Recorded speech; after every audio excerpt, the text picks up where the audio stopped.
बिस्मिल्लाहिर्रहमानिर्रहीम। Maths 12 exercise 1.2 question number 8 draw graph of the following modulus function. अब हमें modulus function given है और मॉडुलस फंक्शन का ग्राफ भी बिल्कुल आसान है। इसमें सिर्फ ये है कि जो मॉड है ना, ये माइनस साइन को एब्जॉर्ब कर लेता है, माइनस साइन को ख़त्म कर देता है। डोमेन हमने ले ली -2 से +2 तक, और आपको पता है कि ये फिक्स नहीं है, इसके अलावा भी कुछ भी ले सकते हैं। नॉर्मली हमने ये ले लेते होते हैं।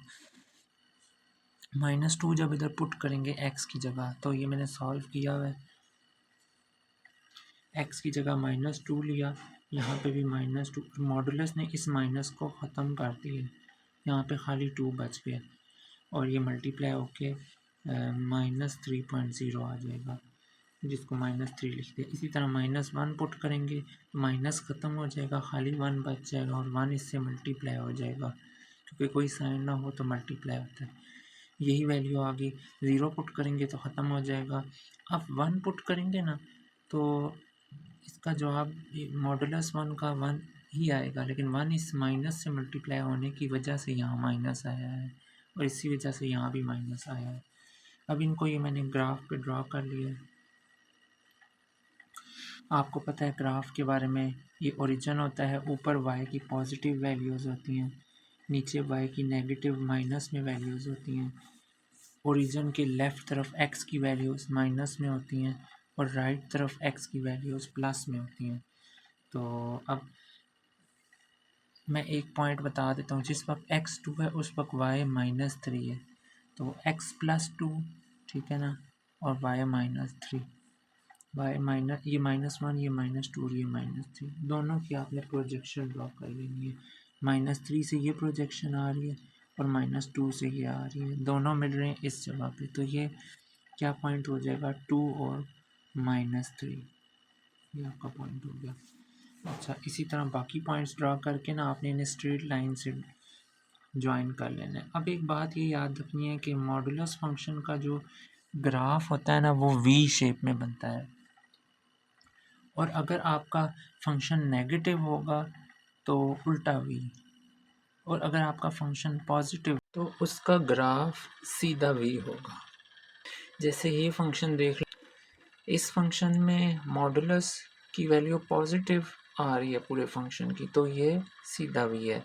अब इसकी डोमेन हम लोग जो लेते हैं -2 से +2 के दरमियान में, फिर इन वैल्यूज़ को पुट करके फंक्शन की वैल्यूज़ हमारे पास आ गई हैं और हमने ये इसका ग्राफ ड्रॉ कर लिया है। और इसका तरीका मैं प्रीवियस 2 एक्सरसाइजेज़ में सिखा चुका हूँ, और मैं एक कोई पॉइंट बता देता हूँ। जैसे फर्स्ट पॉइंट देख लें, जब x -2 है तो y +4 है।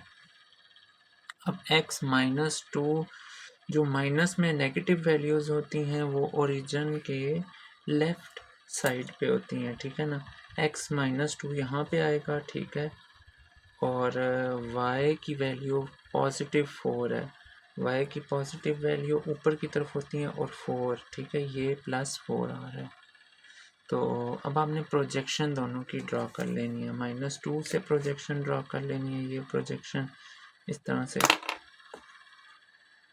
यूँ प्रोजेक्शन यूँ आएगी, और -2 से ये और 4 से ये दोनों इधर मिल रहे हैं, तो ये जो पॉइंट है ये क्या है, x -2 और y 4, ठीक है। इस तरीके से बाकी पॉइंट्स भी ड्रा हो जाएंगे और उन सब पॉइंट्स को आपने आपस में मिला देना है, तो वो क्या बन जाएगा, v इस तरह स्ट्रेट लाइन से मिला देना है, तो इस मॉडुलस फंक्शन का ग्राफ बन जाएगा। नेक्स्ट पार्ट को, next question number 9। Question number 9. The equation for supply and demand are given by two linear equations, ठीक है ना, ये दोनों लीनियर इक्वेशंस गिवन है और इसका ग्राफ हमें पता है क्या बनता होता है, स्ट्रेट लाइन बनता होता है।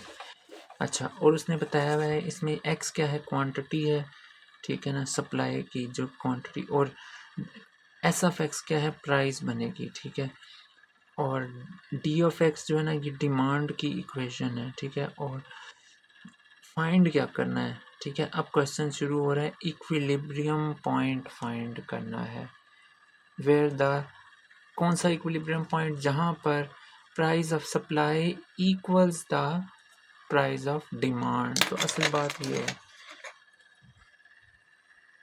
सप्लाई और डिमांड इक्वल हो जाए और बाय ड्राइंग ग्राफ की मदद से। क्वेश्चन में गिवन क्या था कि पॉइंट ऑफ इक्विलिब्रियम फाइंड करना है जहाँ सप्लाई और डिमांड इक्वल हो जाएं। अभी मैंने आपको दिखाया था। तो सप्लाई और डिमांड की इक्वेशंस को इक्वल करने से जो पॉइंट मिलेगा वो पॉइंट ऑफ इक्विलिब्रियम होगा। मैंने इक्वल करके सॉल्व किया, एक्स कोऑर्डिनेट आ गया, फिर मैंने ये वाली वैल्यू किसी भी इक्वेशन में पुट कर दें। ठीक है, मैंने किसी एस ऑफ एक्स में पुट कर दी जो एक्स की वैल्यू थी, तो वो वाई की वैल्यू आ जाएगी जब मैं पुट करूँगा x इज इक्वल टू 6। तो x और y की वैल्यूज़ और ये पॉइंट ऑफ इक्विलिब्रियम आ गया। लेकिन हमने इस पॉइंट को तो पता लगाना था और हमने ग्राफिकली शो करना था, तो ग्राफ भी बनाना पड़ेगा। और ये जो टेबल मैंने बनाया है आप बेशक पूरा ना बनाएं, क्यों कि लीनियर फंक्शन है और उसके ग्राफ के लिए हमें एटलीस्ट सिर्फ और सिर्फ 2 पॉइंट्स चाहिए होते हैं, और ये सारी बातें हम पहले डिस्कस कर चुके हैं। सिर्फ 2 पॉइंट्स चाहिए अब तो, और ये पॉइंट ऑफ इक्विलिब्रियम है। अब आप इसको ग्राफिकली कैसे ड्रॉ करेंगे, ये शो हुआ है। ये प्लेन है, ये ओरिजिन है, उसमें ओरिजिन के लेफ़्ट साइड पे एक्स की नेगेटिव वैल्यूज़ होती हैं, राइट साइड पे एक्स की पॉजिटिव वैल्यू, ऊपर वाई की पॉजिटिव वैल्यू। अच्छा, अब पॉइंट ग्राफ पे सिर्फ 2 पॉइंट्स देख लेते हैं। एक जैसे मैंने शो कराए हुए हैं, x-5 है उस वक्त y 0 है। ठीक है ना, ये ब्लैक कलर का जो ग्राफ है ना, ये ब्लैक कलर का टेबल ड्रॉ है। x-5 आप पुट करेंगे ना एस ऑफ एक्स में, ये आपका गिवन फंक्शन है। ठीक है, इस फंक्शन में x की जगह -5 पुट करेंगे तो आपके पास आ जाएगा y 0। ठीक है, क्यों कि -5 पुट करेंगे यहाँ पर तो -10 और +10 से कैंसिल y 0। दूसरा पॉइंट ले लें, x की वैल्यू फ़र्ज़ करें आप 0 लेते हैं तो y 10 आ जाएगा। जब यहाँ पे 0 पुट करेंगे ना एस ऑफ एक्स की जगह, ये वाली टर्म ख़त्म हो जाएगी और 10 बच जाएगा। तो x 0 है उस वक्त y 10 है। तो ये 2 पॉइंट्स मैंने ग्राफ पे शो कराए हुए हैं। x -5 है उस वक्त, ठीक है ना, नेगेटिव ओरिजिन के लेफ़्ट साइड पे होता है x, और y 0 इस लाइन पे होता है। दूसरा पॉइंट था x 0 हो तो इस पूरी लाइन पे x 0 होता है, और y 10 हो तो ये मैंने 2 4 6 2 का गैप रख के ये शो कराया है, ये 10 है। और ये स्केल आप अपनी मर्ज़ी से चेंज भी कर सकते हैं। 2 पॉइंट्स मिल गए थे, मैंने और भी ड्रॉ किए हुए, आप 2 ही कर लें, और एक जो है ना पॉइंट ऑफ इक्विलिब्रियम है वो खुद ही मिल जाएगा। 2 पॉइंट्स थे, उन्हें स्केल से जॉइन कर लिया ब्लैक लाइन से। अब दूसरा ग्राफ देख लें डिमांड का, उसका ये फंक्शन हमें गिवन है डिमांड का, ये वाला -3x + 40 क्वेश्चन में। तो आपने इसमें भी कोई से 2 पॉइंट्स ले लेने हैं। फ़र्ज़ करें जो है ना पॉइंट ऑफ इक्विलिब्रियम उस 6 और 22 वो तो मैंने मेंशन कर दिया ना। अब इससे आगे के पॉइंट्स ले लें, ठीक है ना, क्योंकि ये पॉइंट है ना, आप इससे बेशक एक हद पहले ले लें और एक पॉइंट आगे ले लें। अच्छा, मैंने ये पॉइंट लिए हैं 7 8 और 9, तो और इनको ये मैंने ड्रॉ किया हुआ है। एक भी पॉइंट मैंने ले ड्रॉ कर दें तो भी हो जाएगा, क्योंकि एक पहले से हुआ हुआ है 6 और 22। 7 पे 19 आ रहा है, 9 पे 13 आ रहा है। चलिए 9 मैंने ड्रॉ किया हुआ है। जब x 9 है उस वक्त y 13 है। ये x 9 है, ठीक है, और y 13 जो है ना, ये 12 और 14 के दरमियान में, दोनों की प्रोजेक्शन ड्रॉ की, ये और ये। तो ये पॉइंट आपका 9 और 13 हो गया। इसको स्ट्रेट लाइन से ज्वाइन कर लेंगे तो ये आपका पॉइंट ऑफ इक्विलिब्रियम जहाँ पे दोनों मिल रहे हैं। इसके कोऑर्डिनेट्स आपने पहले ही निकाले थे, वो क्या थे, 6 और 22। ये अब चेक कर लेते हैं कि ये ठीक हैं कि नहीं। ये ठीक हैं, क्यों कि 6 कि यहाँ पे प्रोजेक्शन सीधा नीचे लाएं तो ये 6 है और ये 22। तो ये question solve. Question number 10. Suppose a ball is thrown into the air and its height, उसका जो height का function है ना, कोई भी t सेकेंड्स के बाद वो पैराबोलिक ट्रेजेक्ट्री, पैराबोलिक शेप में जो उसकी मोशन है बॉल की, उसका फंक्शन ये गिवन है हमें। और वो कहता है if ball hits a wall, ठीक है, 10 मीटर हाई रिप्रेजेंटिंग, और उसकी जब वो बॉल हाई वॉल को हिट कर रही है ना, तो उसकी हाइट ये 10t है। हाइट का फंक्शन 9t है, सॉरी। ये जो 10 मीटर है इस पे अभी कंफ्यूज नहीं होना हमें। By drawing the graph draw करना है, व्हेन फाइंड करना है when and where the ball reaches the wall, ठीक है ना। ये वॉल है और ये बॉल है जिसको फेंके वो पैराबोलिक शेप में जाती है ट्रेजेक्ट्री में। अब वो उसकी ये जो फंक्शन है इसकी हाइट का फंक्शन है हर जगह पर, ठीक है ना। -60² + 10t + 5 हर जगह के। और ये जो हाइट 9t है ना, ये उस वक्त है जब ये फंक्शन बॉल जो है ना हिट कर रही है वॉल के साथ, उस वक्त की है। हमने फाइंड करना है कब वो हिट कर रही है वॉल के साथ, टाइम फाइंड करना है कितने सेकंड्स के बाद। तो ये जो है ना ये वाला फंक्शन, ये इस पूरी इसकी मोशन को ज़ाहिर कर रहा है, इस जगह को भी ज़ाहिर कर रहा है, और इस जगह पर 9t है। तो हमने क्या फाइंड करना है, जब वो टच कर रहा है वॉल के साथ उस वक्त ये 9t भी है और ये पूरे को रिप्रेजेंट कर रहा है, तो इन दोनों को इक्वल करके टाइम की वैल्यू फाइंड कर लेंगे। ये हाइट किसी भी टाइम पे थी और ये उस वक्त के टाइम पे थी हाइट जब बॉल ने वॉल को टच किया, जैसा कि अभी मैंने समझाया। तो मैंने समझाया इन्हें हम इक्वल करेंगे गिवन कंडीशन के तहत, और इक्वल करके टी की वैल्यू फाइंड करेंगे। इसको सॉल्व किया, टी वाली टर्म्स इकट्ठी कर ली, ठीक है ना। ये +9t था ना, और ये -9t हो जाएगा जब, तो बल्कि आप इन सब को इस तरफ ले आएँ ताकि ये -6 के बजाय +6 हो जाए। और क्वाड्रेटिक इक्वेशन बन गई है, क्वाड्रेटिक फार्मूला इस पे आपने अप्लाई कर देना है। तो जब क्वाड्रेटिक फार्मूला अप्लाई होगा तो आपको सॉल्व करके ना टी की वैल्यू आ जाएगी, ये 2 वैल्यूज़ आएंगी, ठीक है। ये सोल्यूशन हुआ है। टी की टाइम नेगेटिव नहीं होता तो हम पॉजिटिव वाली वैल्यू ले लेंगे। ये क्वाड्रेटिक फार्मूला मैंने मेंशन किया जो यहाँ पे अप्लाई किया है। ओके, अब टी की जो पॉजिटिव वैल्यू है ना वो वापस किसी भी एक फंक्शन में पुट कर लें, बेशक 9t पे पुट कर लें, बेशक ऊपर वाले h(t) में पुट कर लें, आपको आंसर सेम आएगा। तो हम आसान वाले में पुट कर लेते हैं। t की वैल्यू 1 जो है ना, सॉरी, इन दोनों में से किसी में भी पुट कर लें। तो मैंने t की वैल्यू 1 जो है वो इस वाले में पुट की है, तो ये मेरे पास आ गया हाइट 9। ओके, जब t1 था ना उस वक्त हाइट की वैल्यू 9 थी। अब इसको हमने ड्रॉ करना है ग्राफिकली। तो ये मैंने ग्राफ इसका ड्रॉ किया है। कंप्लीट ग्राफ के लिए हमें टेबल भी ड्रॉ करने पड़ेंगे। इनमें से एक लीनियर फंक्शन है ना, उसके ग्राफ के लिए तो हमें सिर्फ 2 पॉइंट्स चाहिए होंगे, जैसा कि पहले डिस्कस कर चुके हैं। तो ये h(t) क्वाड्रेटिक फंक्शन है, इसका ग्राफ तो पैराबोला की शेप में बनेगा, और ये लीनियर है तो इसके लिए 2 ही पॉइंट्स हम ले सकते हैं। मैंने 3 लिख दिए, कोई से 2 पॉइंट्स ले लिए, ठीक है। जैसे 0 0 तो ये हो जाएगा इधर ड्रॉ, और एक पॉइंट वो ले लें, जैसे x -1 है तो y -9 है, ठीक है ना। ये x -1 नेगेटिव वैल्यू और -9 नीचे होता है, तो ये 2 पॉइंट्स थे। प्रोजेक्शन इनकी ड्रॉ करें तो ये पॉइंट बनता है। एक पॉइंट ये था और एक ये था, इनको स्ट्रेट लाइन स्केल से ज्वाइन कर लिया, तो h(t) = 9t इसका ग्राफ बन गया। अब ब्लैक कलर का जो टेबल है, इस क्वाड्रेटिक जो फंक्शन है इसका ग्राफ ड्रॉ करते हैं। और क्वाड्रेटिक के ग्राफ के लिए पहले भी आपको पढ़ा चुका हूँ, आप पहले वर्टेक्स भी फाइंड कर सकते हैं, ठीक है ना। लेकिन अभी मैंने इसी तरह ड्रॉ कर लिया इसको। मैंने जो पॉइंट ऑफ इंटरसेक्शन था ना 1 9 दोनों का, उससे पहले 2 पॉइंट्स ले लिए और एक बाद में ले लिया, ठीक है ना। 0 जब पुट किया ना t इस फंक्शन में तो h की वैल्यू 5 आई है।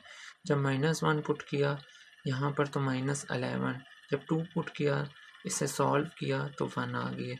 अब इन पॉइंट्स को ये मैंने ड्रॉ किया हुआ है ग्राफ में, ठीक है, और इनको ड्रॉ करना हम पहले से सीख चुके हैं। कोई एक पॉइंट बता देते हैं, जैसा कि x -1 है, तो उस वक्त y क्या है, y है -11। ये -1 है और ये -11 है, दोनों की प्रोजेक्शन ड्रॉ किया तो ये पॉइंट आपका मिल गया आपको, ठीक है ना। ये ग्राफ इधर पैराबोला का ग्राफ यहाँ से गुजर है। एक पॉइंट और अगर देखें तो x 0 है, उस वक्त y 5 है। x 0 इस लाइन पे होता है y एक्सिस पे, और y 5 जो है वो 1 2 3 4 5 यहाँ पे आ रहा है, ठीक है। ये पॉइंट हो गया। इसी तरह से आपका एक और जो पॉइंट 1 और 9 था वो ये आ रहा है, तो और इसको फिर ये इस तरह से अपने पॉइंट्स ड्रॉ करने हैं और इसे पैराबोला की शेप में ज्वाइन करा देना है। तो ये आपका क्वेश्चन कंप्लीट हो गया। अब नेक्स्ट क्वेश्चन, बिल्कुल same question, same method, simple ही क्वेश्चन है, आप सीख चुके हैं। 2 asteroids are following parabolic path है, और इनका जो फंक्शन है हमें गिवन है वो ये है f(x) और g(x), और ये दोनों क्वाड्रेटिक फंक्शन है, उसका ग्राफ पैराबोला ही बनता है। तो हमने ग्राफ ड्रॉ करना है। Find out the place where both trajectories will pass, जहाँ पे दोनों गुजर रहे हैं ना, इनका पॉइंट ऑफ इंटरसेक्शन है। हम लोग पहले भी पढ़ चुके हैं कि उसको फाइंड करने के लिए दोनों फंक्शंस को क्या करते हैं, इक्वल करते हैं। इन दोनों को हमने इक्वल किया, फिर हमने ये सॉल्व किया है। ये लाइक टर्म्स कैंसिल हो गई, प्लस एक्स स्क्वायर था ना, वहाँ जाए तो माइनस एक्स स्क्वायर होकर इससे कट जाएगा। तो x की सॉल्व करके x की वैल्यू आ गई है 3। अब ये 3 वापस किसी भी एक फंक्शन में पुट कर दें, तो मैंने g(x) में पुट किया, तो ये मेरे पास आ गई है g की वैल्यू 0। तो ये वो पॉइंट है जहाँ पे दोनों ग्राफ मिल रहे हैं। अब इनका ग्राफ ड्रॉ कर लेते हैं दोनों फंक्शंस का। तो पहले मैंने इसका ग्राफ ड्रॉ किया, और ग्राफ का ये टेबल हमें चाहिए होता है, और उससे पहले हम लोग वर्टेक्स भी फाइंड कर लेते होते हैं आसानी के लिए। तो ये मैंने वर्टेक्स को फाइंड किया। फार्मूला हम पहले से पढ़ चुके हैं, ये फार्मूला होता है -b/2a। एक्स स्क्वायर के साथ a होता है, x के साथ b, और विदाउट वेरिएबल c होता है। ये तीनों वैल्यूज़ पुट करके हमारे पास x की वैल्यू आ गई। अब वो वैल्यू वापस इसी फंक्शन में पुट करेंगे तो वर्टेक्स का y कोऑर्डिनेट आ जाएगा। ये वैल्यू पुट हुई है, y का आंसर आ गया, और ये वर्टेक्स की कोऑर्डिनेट ड्रॉ हो गए। अब हमें 2-3 पॉइंट्स मज़ीद चाहिए होंगे, तो वो मैंने ये शो करा दिए हैं।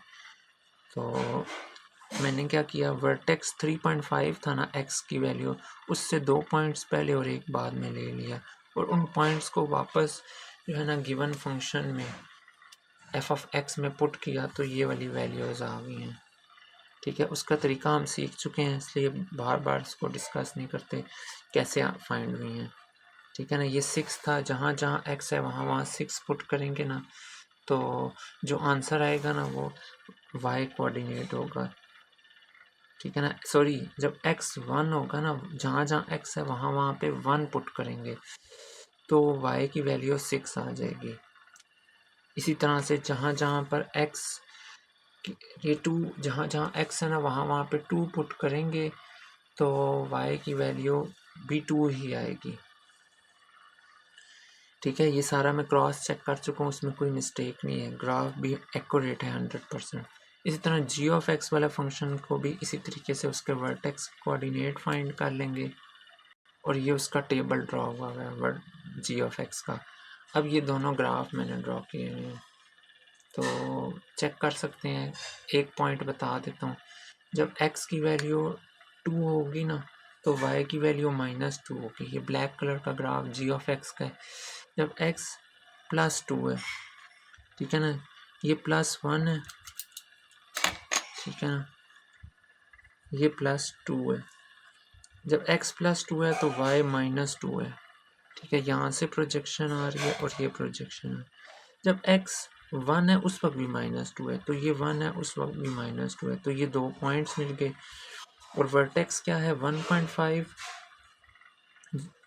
x 1.5 1 और 2 के दरमियान में होगा, और -2.25 जो है वो -2 से थोड़ा सा आगे, ठीक है ना। ये -2 है, ये -2.5 है, इस थोड़ा सा इसके दरमियान में। तो ये प्रोजेक्शन ये आई है और 1.5 की प्रोजेक्शन ये आई है। जिस जगह पे मिल रहे हैं वो वर्टेक्स है।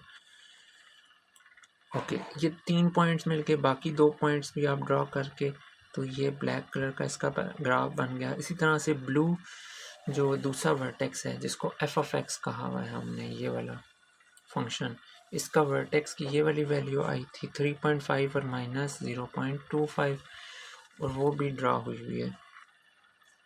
ये ड्रा हुई है 3.5 और -0.25।